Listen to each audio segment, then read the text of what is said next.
Welcome to my CBSE English teacher. Today let's learn the summary of the chapter The Book That Saved the Earth by Claire Both from Class 10 English. If you're watching my video for the first time, consider subscribing and don't forget to press the bell icon so that you get notified whenever I upload a video. You can listen to the explanations of lessons from classes 10, 11 and 12 English. Let's move on to the video now.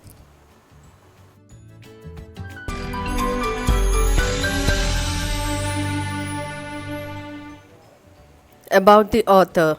Claire Biko is a famous author of children's books. She excelled in period plays. Her main works include plays and programs for boys and girls, The Crybaby Princess, dramatized parodies of family stories, and children's play for creative actors. Introduction. This is a science fantasy. This imaginary story is set in the 25th century. A historian is giving a talk to the audience about the 20th century and telling the audience that the 20th century was often called the era of books. She says that one old book of nursery rhymes saved the world from a Martian invasion. Then in the 25th century, they resumed contact with Mars and they became friends. Here is a summary. This is a science fantasy and imaginary story set in the 25th century. The place is the Museum of the Ancient History Department of the 20th century. There is a historian sitting at a table. There is a movie projector on the table. She is giving a talk to the audience about the 20th century. She tells the audience that the 20th century was often called the era of books.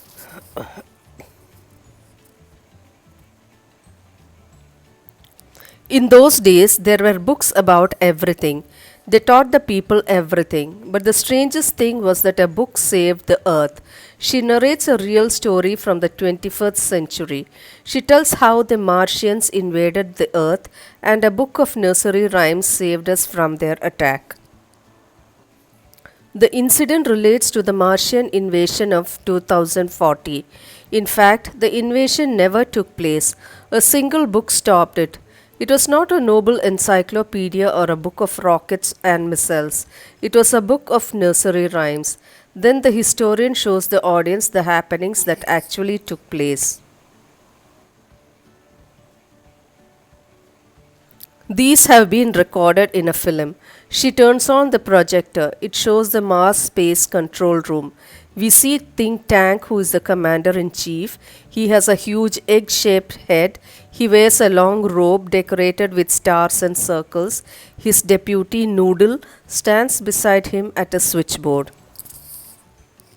Think Tank has already sent a manned spacecraft to the Earth.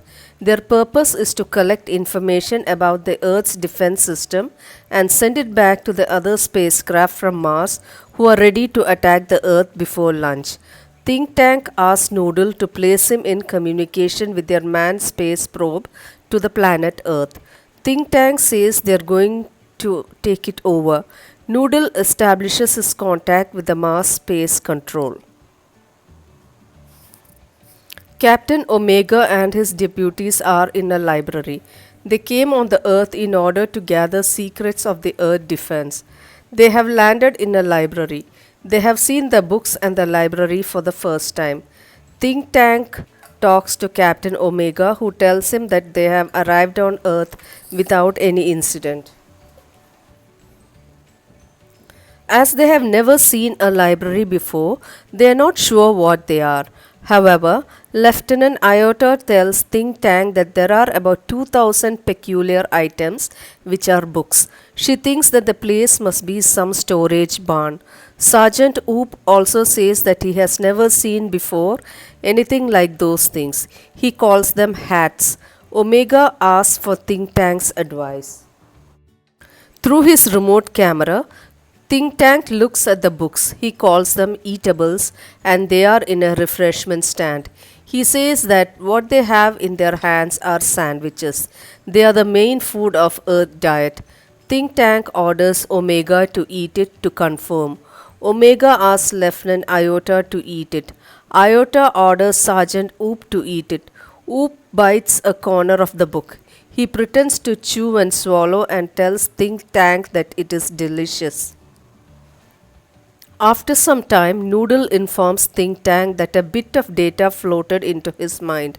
Now he has found that the people of the earth do not eat them, but they use them as communication devices.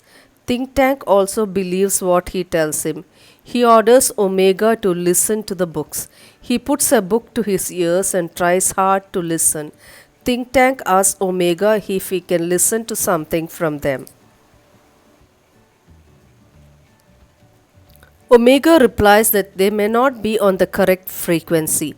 Think Tank says that the earthlings have sharper ears. Noodle says that he has a piece of information in his mind. The people of the earth open them and watch them. Now Think Tank says that those sandwiches are for eye communication. He asks Captain Omega to take 3 sandwiches and tell him what he sees in them. Omega looks at the books and tells Think Tank that they have pictures of earthlings. They have some sort of code, lines and dots with pictures. He asks him to study the picture and decipher the code in them. The book that Omega is looking at is a nursery rhyme book. He reads the nursery rhyme Mistress Mary. Think Tank wonders how the earthlings have combined agriculture and mining. They also grow explosives. He feels that the people of the earth are very intelligent and brave. Noodle says that the invasion spacecrafts are ready to attack the earth, but Think Tank asks Noodle to tell the invasion fleet to hold. New information has come to him. Think Tank asks Iota to transcribe the information. She reads the nursery rhyme, Hey diddle diddle, ran away with the spoon. Think Tank feels alarmed. He thinks that the earthlings have reached a higher level of civilization. They have taught their domesticated animals music and space techniques. They may be launching an interplanetary attack of millions of cows. He asks him to notify the invasion fleet that there will be no invasion that day. Then Oop reads the nursery rhyme Humpty Dumpty again. He shows the picture of Humpty Dumpty also. The picture resembles Think Tank. He is scared. He says that the earthlings have seen him. They are planning to capture Mars Central Control and him. He decides to run away from Mars. He orders Noodle to prepare a space capsule for him. He must escape without delay. The earthlings are coming to capture Mars. Noodle asks Think Tank where they all shall go. Think Tank replies that they will go to the planet Alpha Centauri, 100 million miles away. After showing this film, the historian says that one old book of nursery rhymes saved the world from Martian invasion. Then in the 25th century, they resumed contact with Mars. They became friends. Think Tank was replaced by Noodle. They taught the Martians the difference between books and sandwiches. They established a model library on Mars, but they can never read one book. It is Mother Goose. Let's look at the questions and answers. Question number 1. How did the children's book transform Think Tank's life? Answer. The children's book transformed his life as he had to leave his skin and evacuate the entire planet. He had to go to Alpha Centauri, 100 million miles away, to save his life. Question number 2.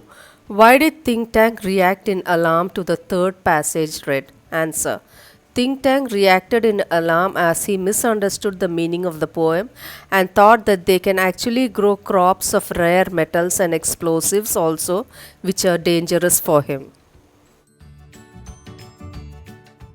Question number 3. What different guesses were made by the Martians about what books are? Answer. In the process of Martian invasion on Earth, they landed in a library. They took the books as sandwiches and tried to understand the meaning of the code, and for that they had to take vitamins given by the chemical department. They thought it would increase their intelligence. Read the extract and answer. Extract number 1. 100 million miles away from Mars, order the invasion fleet to evacuate the entire planet of Mars. We are heading for Alpha Centauri, 100 million miles away. Questions. Where were they heading? Why are they going there? Which planet do Think Tank and other Martians escape to? How far was it from Mars? Here are the answers. They were heading for Alpha Centauri, 100 million miles away from Mars. They were going to evacuate the entire planet of Mars, Alpha Centauri. It was 100 million miles away from Mars. Let's look at the second extract. The Earthlings have reached a high level of civilization. Didn't you hear? They have taught their domesticated animals musical culture and space techniques. Even their dogs have a sense of humor. Why at this moment they may be launching an interplanetary attack on millions of cows? Notify the invasion fleet. No invasion today, oop. Questions. Who is the speaker? What could have been the recent strategy of the Earthlings? What was the second rhyme about? How did Think Tank interpret it? Here are the answers. Think Tank is the speaker of these lines. The Earthlings' strategy may be to launch an interplanetary attack on millions of cows. This was about the cat and the fiddle. The cow jumped over the moon. The dog laughed to see it, etc. He thought that the Earthlings had reached a level of high civilization. They taught their domesticated animals musical culture and space techniques. Extract number 3. I wish to be placed in communication with our manned space probe to that ridiculous little planet we are going to put under our generous rulership. Who is the speaker here? Which is the little planet he is referring to? What does he intend to do? Who tried to invade the earth in the 21st century? Who is Think Tank? Let's look at the answers. Think Tank, he is referring to the planet Earth. He is a Martian who, along with other Martians, is planning to invade the Earth. The Martians tried to invade Earth. They wanted to include Earth in his domain. He is an arrogant, self-praising ruler of Mars. I hope you liked today's video. For more interesting videos, do subscribe to my CBSE English teacher. And don't forget to give your valuable comments below, like and share. Thank you for watching.